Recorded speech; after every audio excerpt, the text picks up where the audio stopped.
How to stabilize anything in the free version.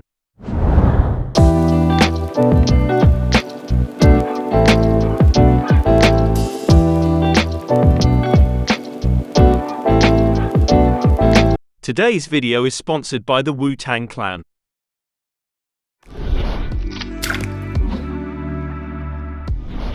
Open your clip in the Fusion page and add a planar tracker node.